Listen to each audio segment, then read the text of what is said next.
La logoterapia, fundada por el psiquiatra y neurólogo vienés Viktor Frankl, se puede ubicar en el abanico actual de tratamientos terapéuticos desde dos puntos de vista. 1. Según Soucek, la logoterapia es la tercera escuela vienesa de psicoterapia, con lo cual hay que considerar el psicoanálisis de Sigmund Freud, la primera, y la psicología individual de Alfred Adler, la segunda. Existe una sencilla regla mnemotécnica que ayuda a recordar las particularidades de estas tres orientaciones. Sigmund Freud se ocupó de la voluntad de placer, Alfred Adler de la voluntad de poder y Viktor Frankl de la voluntad de sentido en el ser humano.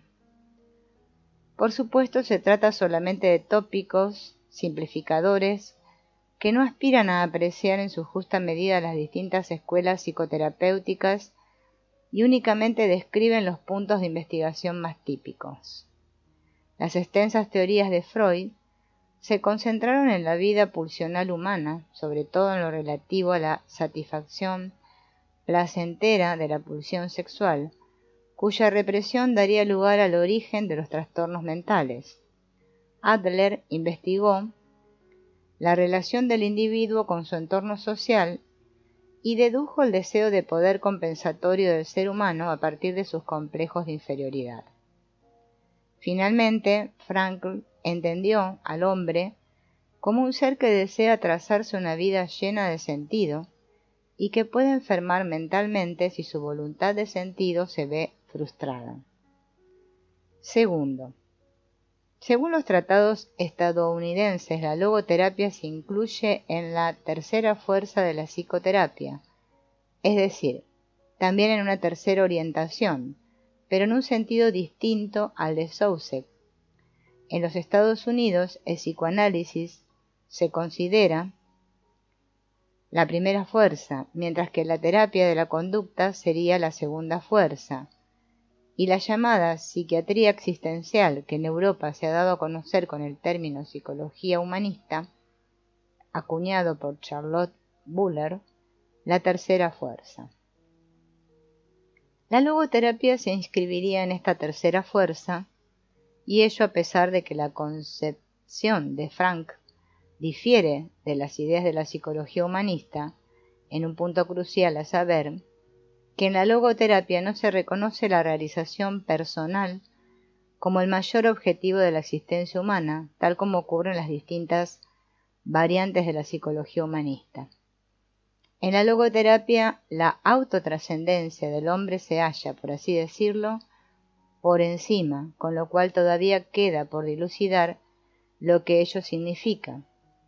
De momento, solo constataremos que, en el espacio norteamericano, la logoterapia se inscribe en la tercera fuerza de la psicoterapia, si bien por su contenido se halla por encima de esta. Solo quien de esta manera se fija la realización personal como objetivo, descuida y olvida que al fin y al cabo el ser humano solo puede realizarse en la medida en que satisface un sentido, afuera en el mundo, pero no en uno mismo. Con otras palabras, la realización personal elude la fijación de objetivos en tanto que se presenta como un efecto secundario que yo denomino la autotrascendencia de la existencia humana. Hay otra sencilla regla mnemotécnica para recordar las particularidades de los tres grandes grupos psicoterapéuticos según la clasificación norteamericana, y dice así: el psicoanálisis contempla al hombre como un ser de abreacción. La terapia de la conducta lo contempla como un ser de reacción y la logoterapia como un ser de acción. También aquí estamos ante tópicos simplificadores. En este caso, el juego de palabras se basa en la caída sucesiva de un prefijo. La abreacción se refiere a la dinámica de las pulsiones, la niña mimada del psicoanálisis.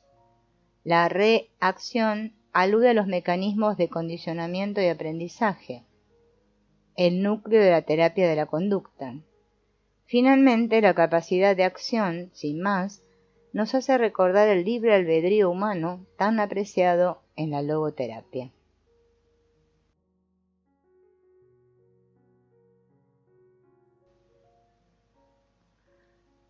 Giambattista Torello afirmó una vez que la logoterapia es el último sistema completo en la historia de la psicoterapia. Al decir completo se refería al hecho de que la logoterapia como ciencia médica reposaba sobre una visión bien perfilada del mundo y del ser humano. Y no iba desencaminado porque de hecho el edificio conceptual de la logoterapia se sostiene, por así decirlo, sobre 3 columnas que Viktor Frankl denominó del siguiente modo: libertad de voluntad, voluntad de sentido y sentido de vida. Las 2 columnas exteriores son de hecho axiomas que se sustraen a una comprobación científica, tal como ya han constatado numerosos pensadores y filósofos antes que Frankl. La columna central, la voluntad de sentido, es demostrable como fuerza de motivación original del ser humano a través de los correspondientes estudios de la psicología experimental, y con el tiempo así ha sido demostrada. Examinemos con más detalle estas 3 columnas. Columna 1. En todas las épocas se ha intentado dilucidar el grado de libertad o falta de ella que el hombre tiene realmente. A ojos de la logoterapia, cada individuo es, como mínimo, potencialmente libre de obrar según su voluntad. Este libre albedrío potencial puede verse limitado por enfermedades, inmadurez o senilidad, o incluso puede anularse, lo cual sin embargo no afecta su existencia fundamental. La logoterapia es una psicología no determinista.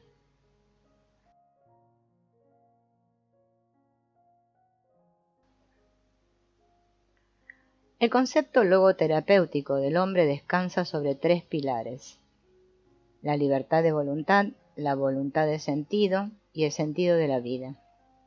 El primero de ellos, la libertad de voluntad, se opone a un principio que caracteriza las aproximaciones al ser humano más corrientes, a saber, el determinismo, pero se opone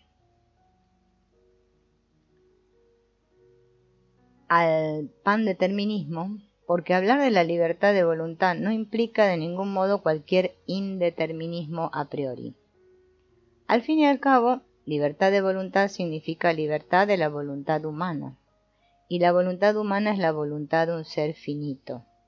La libertad del hombre no es libertad desde unas condiciones, sino más bien libertad de adoptar una actitud frente a lo que las condiciones le puedan poner delante. Columna 2. La idea que motiva la voluntad de sentido supone que cada hombre está animado por una aspiración y una ansia de sentido.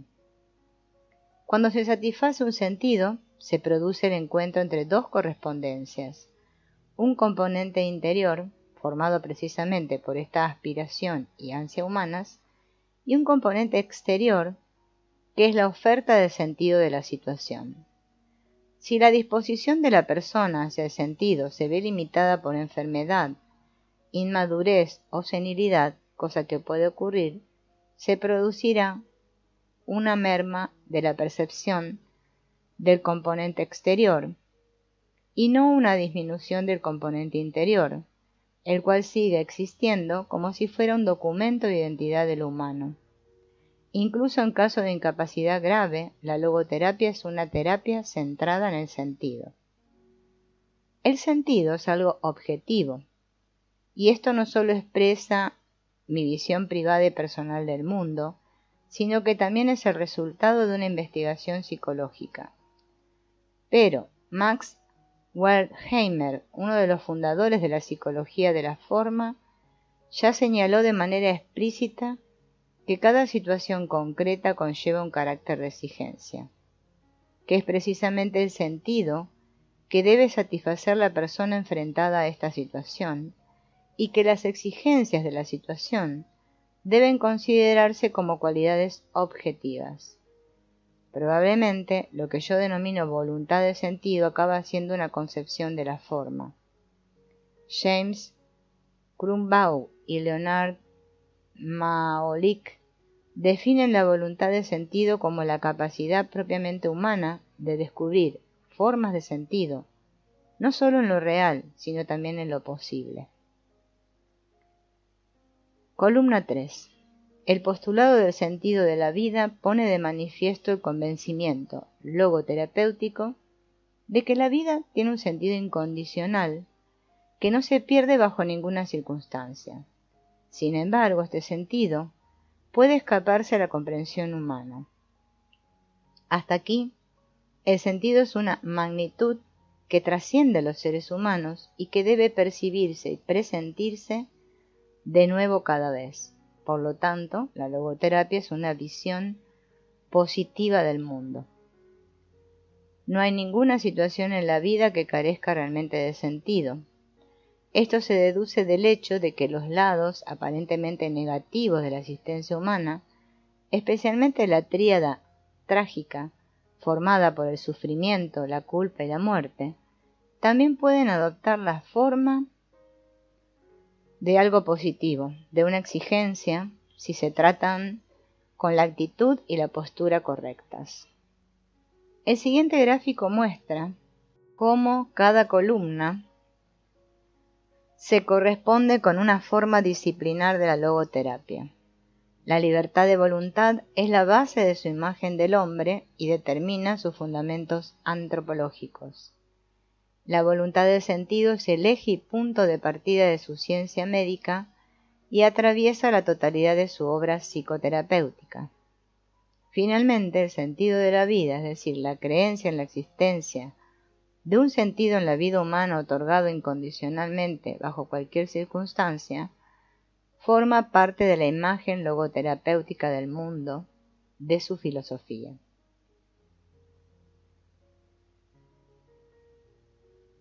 Para utilizar los métodos de la logoterapia es indispensable conocer, al menos a grandes rasgos, su imagen del hombre, de la misma manera que también es imprescindible introducir su visión del mundo en la prevención y en el seguimiento.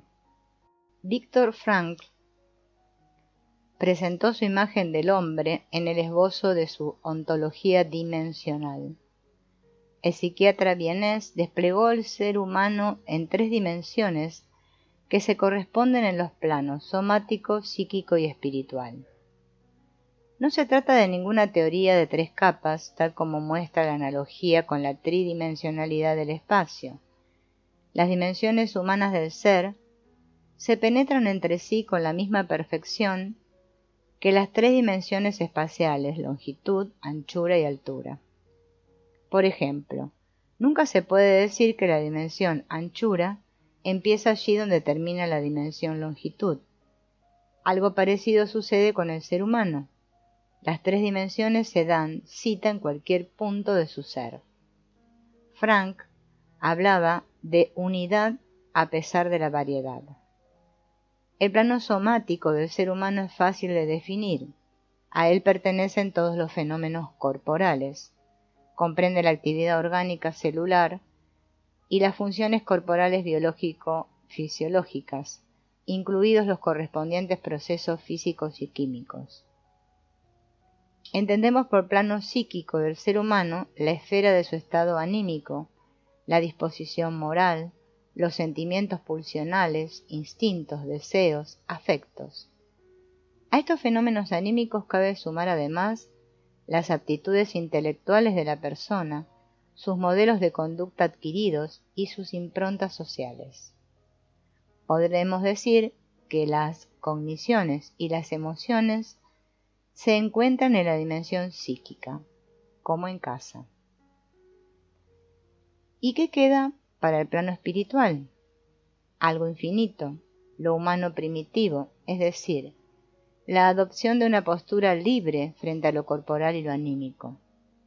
Las decisiones volitivas, autónomas, intencionalidad, el interés objetivo y artístico, el desarrollo creativo, la religiosidad, y el sentimiento ético, conciencia, la comprensión del valor y el amor se asientan en la espiritualidad del ser humano.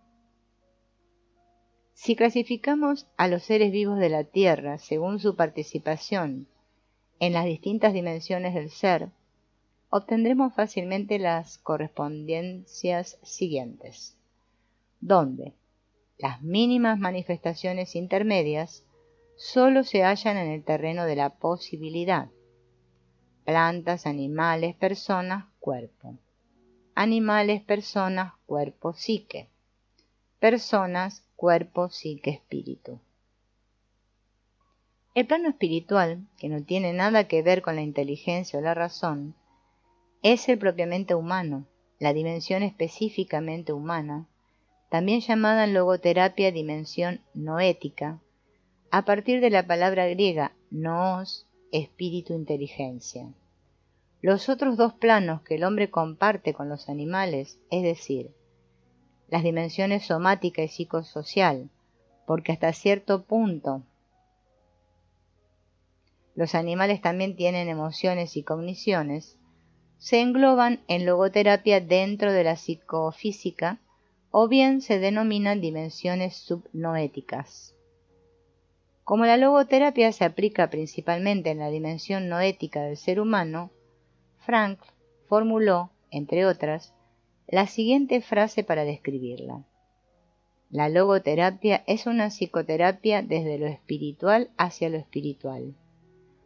A este respecto, la logoterapia contrasta con las otras escuelas psicoterapéuticas, las cuales se inclinan más por la dimensión psíquica del hombre al dedicarse a dilucidar el carácter pulsional, subliminal o el historial evolutivo y de aprendizaje de la persona.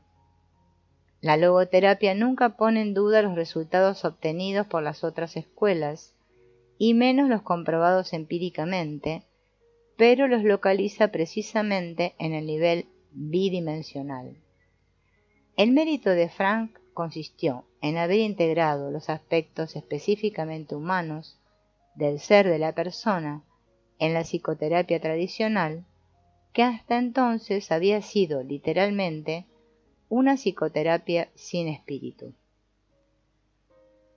Dentro de nuestro esquema dimensional se desprende de la tridimensionalidad del hombre que lo propiamente humano solo puede aflorar cuando nos atrevemos a entrar en la dimensión de lo espiritual. El hombre solo se percibe como hombre en tanto que incluimos esta tercera dimensión en su contemplación. Solo entonces divisaremos al hombre como tal. Es decir, mientras la vida vegetativa de la persona aún se explique sin más dentro de la dimensión de lo corporal y su vida animal, con ciertas reservas, dentro de la dimensión de lo psíquico, la existencia humana como tal, la existencia espiritual personal, no se desprenderá de esta bidimensionalidad ni entrará en este plano de pura psicosomática. Como máximo, el Homo humanus puede proyectarse hacia este plano bidimensional. De hecho, esto conforma la esencia de lo que llamamos proyección. Siempre hay una dimensión que se sacrifica, siempre se proyecta hacia la dimensión inmediatamente inferior.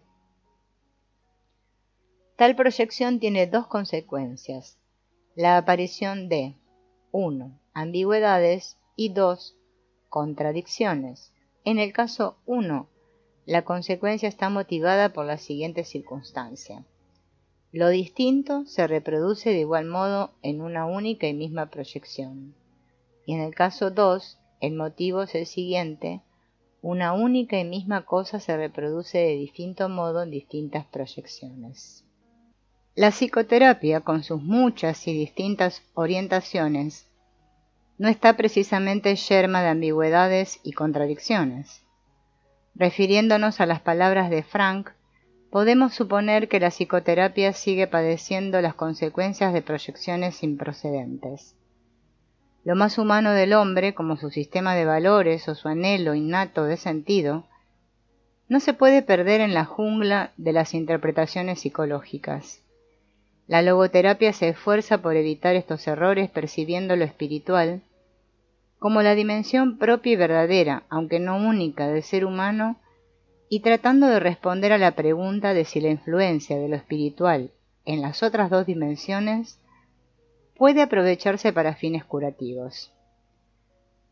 Debido a ello, no desprecia lo psicosocial ni lo somático, sino que se fija un objetivo de investigación dirigido a explorar hasta qué punto las fuerzas espirituales del hombre se pueden movilizar para a.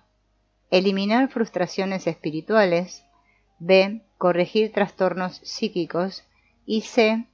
aliviar dolencias psicosomáticas. Y para ello la logoterapia es capaz de remontarse a más de 70 años de investigación que han proporcionado resultados de elevada trascendencia. Allí donde la psicología tradicional descubre esencialmente dependencias psíquicas, la logoterapia saca a la luz independencias espirituales. Y allí donde la psicoterapia convencional analiza acuerdos neuróticos, la logoterapia registra compromiso existencial. Es un complemento único, un avance adicional, como el que en otras circunstancias solo consigue la cura del almas pastoral, si bien ésta solo llega a un grupo de personas creyentes y vinculadas a una confesión. Es obvio que al paciente hay que ayudarle en el plano de su existencia donde ocurre el trastorno.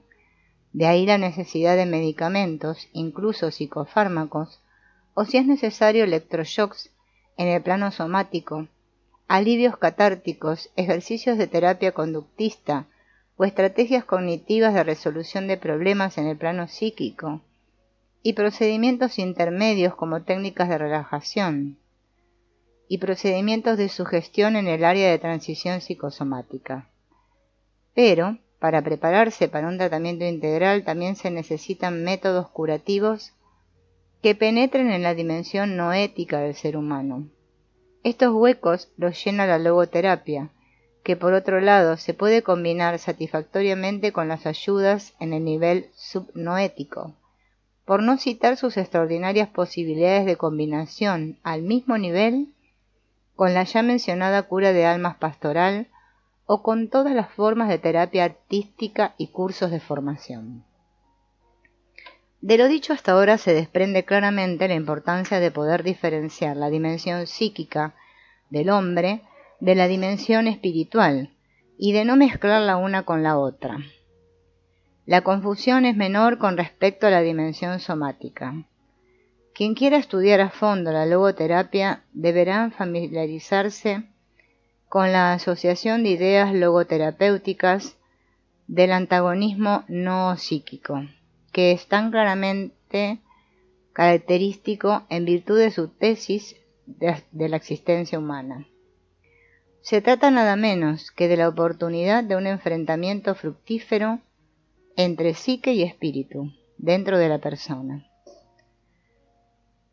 El hombre representa una intersección, una encrucijada de tres capas del ser, lo corporal, psíquico y espiritual. Es imposible separar estas tres capas existenciales con la suficiente nitidez. Sin embargo, sería incorrecto decir que el hombre es un compendio de cuerpo, psique y espíritu. Al contrario, el ser humano es unidad y totalidad. Pero dentro de esta unidad y totalidad, la parte espiritual del ser humano se enfrenta con su parte corporal y psíquica. Esto constituye lo que llamé una vez el antagonismo no psíquico. Así como el paralelismo psicofísico es obligado, el antagonismo no psíquico es facultativo. Siempre es posibilidad, pura potencia. Pero es una potencia a la que siempre se puede apelar y es precisamente el médico quien debe hacerlo. Siempre hay que hacer una llamada al poder de obstinación del espíritu, tal como yo lo llamo, contra la aparentemente tan poderosa psicofisis.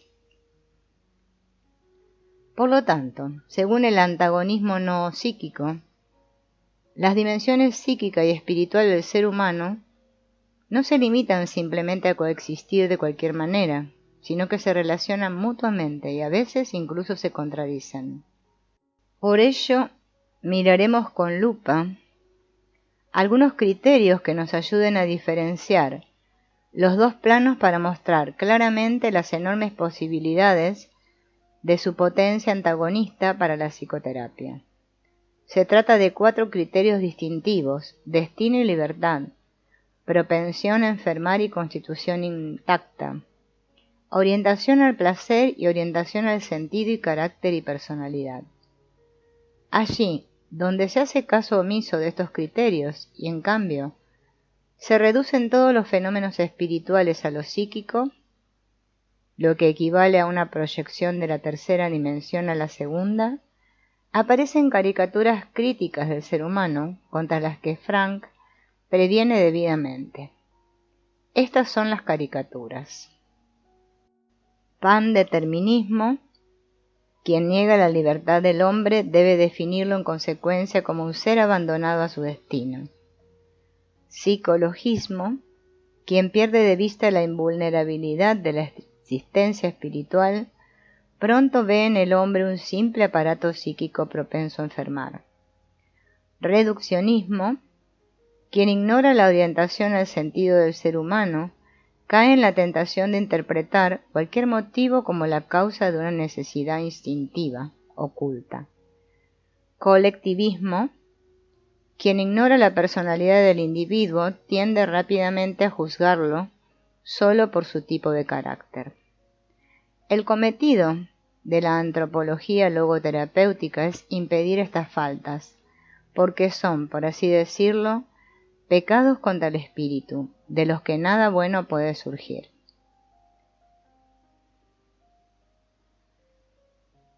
La dialéctica del destino y la libertad.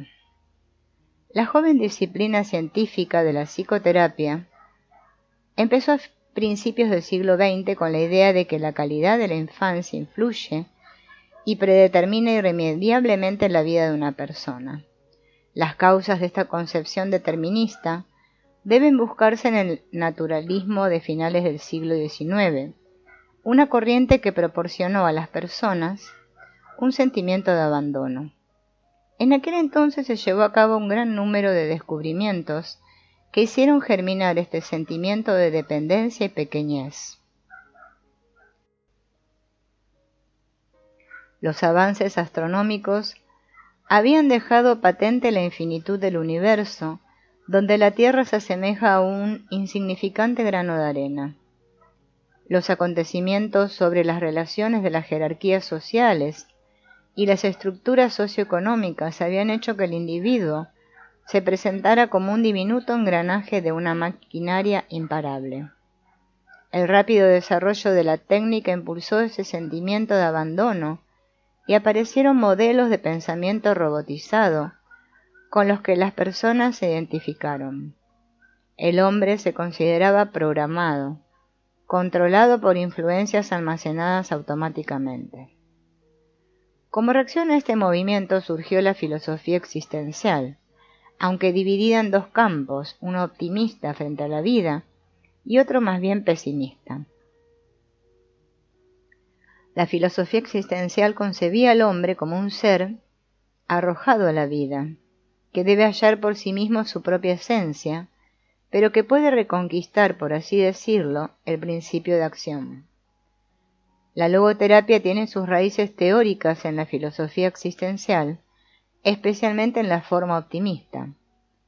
De entre los pioneros de la psicoterapia, solo con Frank se volvió a reconocer el elemento de la libertad espiritual del hombre. Naturalmente no era una libertad de algo, estar libre de una influencia cualquiera, sino una libertad para algo, ser libre para adoptar una postura frente a todas las influencias existentes, para afirmarlas o negarlas, para seguirlas o resistirse a ellas.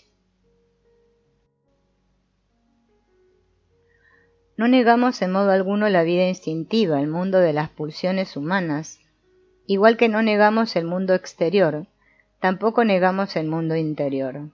Pero lo que subrayamos es el hecho de que el hombre, como ser espiritual, no solo se haya confrontado al mundo, tanto al interior como al exterior, sino que adopta una postura frente a él, Insistimos en que el hombre siempre puede presentarse de alguna manera, comportarse de alguna manera, y que este comportarse es precisamente libre.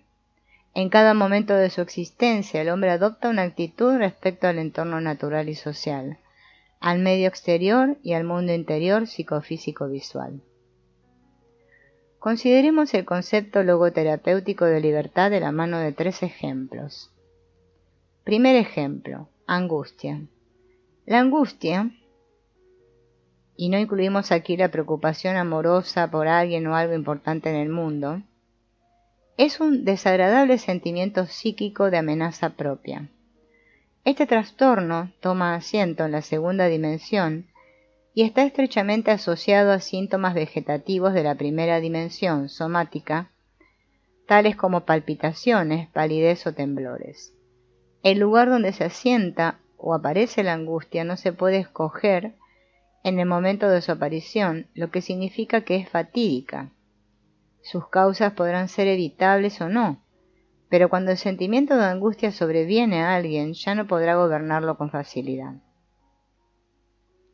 En cambio, es en la tercera dimensión, la espiritual, donde corresponde decidir cómo se reacciona ante esta angustia, tomándola en serio o pasándola por alto, escapando por su culpa o perseverando en la situación a pesar de ella.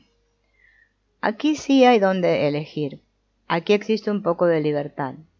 Como vemos, no estamos libres de angustia, sino que somos libres a pesar de la angustia.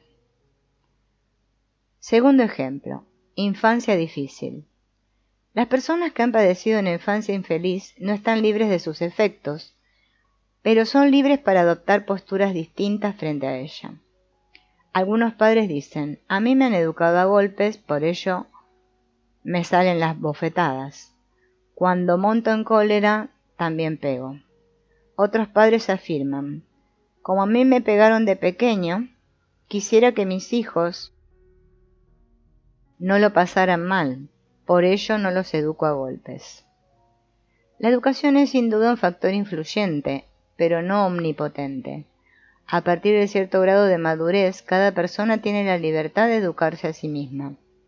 Entonces, el acto de la autoeducación dependerá cada vez menos de la voluntad de los padres y más de un deber que se experimenta como propio. Tercer ejemplo, actos instintivos. Un animal no puede obrar en contra de sus instintos. Si, por ejemplo, tiene hambre y avista una presa, deberá abalanzarse sobre ella y devorarla. En cambio, una persona puede estar hambrienta, ese es su destino, y sin embargo ofrecer su última rebanada de pan a un compañero que quizás la necesita con más urgencia que él. Esa es su libertad. En la primera dimensión, la somática, el estómago le hará ruido, y el descenso del nivel de azúcar en la sangre le causará malestar. En la segunda dimensión, la psíquica, el deseo del pan y las imaginaciones de comida lo torturarán. Este es el paralelismo psicofísico del que habla Frank, donde los dos primeros planos están sincrónicamente entretejidos. Pero en la tercera dimensión, la dimensión no ética, la persona se desprende del acontecimiento del hambre y decide, siempre que por algún motivo de sentido así lo quiera, pasar soberanamente por encima de la presión psicofísica. Así pues, el ser humano se muestra como aquel que puede responder a sus condiciones fatídicas desde la libertad y que al hacerlo debe hacerse también responsable de sus respuestas. La visión no determinista de la logoterapia trae consigo la readmisión de la responsabilidad y la posibilidad de culpa en la imagen psicoterapéutica del hombre. Allí, donde en un determinado momento no hay posibilidad de elección, no puede haber culpa. Por ejemplo, como no tenemos ninguna posibilidad de cambiar nuestro pasado, tampoco podemos convertirnos en culpables con respecto a él. Esto no dice nada respecto a si nos hemos convertido en culpables en él. Esto es cuando todavía teníamos posibilidades de elegir. Por otro lado, allí donde existen posibilidades de elegir, hay que hacerse responsable de la elección hecha. Y puede suceder que la elección sea mala o incorrecta. No es fácil definir las parejas de términos bien o mal, correcto o incorrecto. Por ello, en logoterapia se sustituyen por los conceptos más o menos llenos de sentido, es decir, se ajustan al sentido concreto de cada situación de la vida. Por tanto, la culpa será la elección en contra del sentido. Actualmente, la humanidad ha llegado a un máximo de conciencia, de saber, de ciencia y a un máximo de responsabilidad, pero al mismo tiempo a un mínimo de conciencia de responsabilidad. El hombre de hoy sabe mucho, más que antes, y también es responsable de mucho, de más que antes. Pero, ¿sobre qué sabe menos que antes? Eso es su responsabilidad.